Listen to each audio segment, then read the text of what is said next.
morning guys, so welcome back sa aking channel. So medyo matagal-tagal na rin tayo na hindi nakapag vlog. So ang topic pala natin for today guys is regarding dito sa nabili ko na moto gloves. So yung price pala nito guys is now to 500.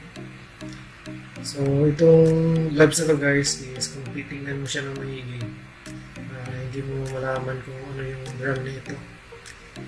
Tapos kung i-check mo yung quality niya sa looks lang niya, sobrang ganda at saka maangas tingnan. Kasi yung sa hawakan niya, yung grip niya dito. Okay guys, so tatapik ko talaga yung mga letra. So okay talaga to. Hindi tayo nagkamali sa cellphone na to. So ayan guys, dito na tayo sa labas at suot na natin yung gloves. Iti-testing natin to na gamitin kung maganda ba to sa kamay natin pagka naka motorsiklo na tayo. So titingnan nyo naman guys, sobrang ganda. Ayan. So, dito tayo ngayon guys sa Bayan Road. Oh, ang ganda niya, makapit siya sa makapit siya sa grip ng handlebar natin. Hindi siya madulas. Kasi meron ding ibang mga kasi guys, mga gloves. Medyo madulas. Hindi kagaya nito, meron siyang man-made leather na tawag ito, makapit sa grip.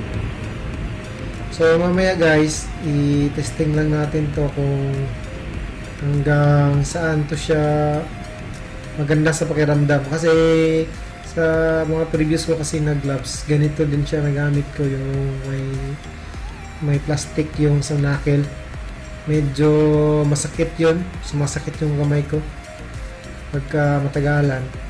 So hopefully guys, itong hindi siya masakit. So,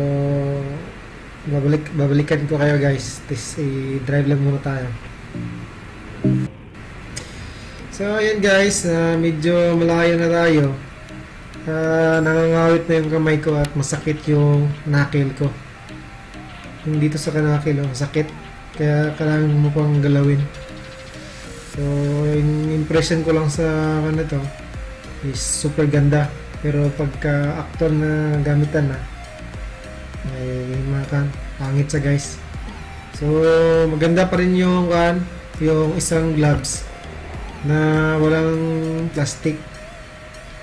Sa susunod ko pa lang na video guys, may binili ako sa Lazada na yung gloves na hindi siya fiber, ang knuckle, rubber lang siya. So hanggang dito na lang muna guys. So ride safe and God bless.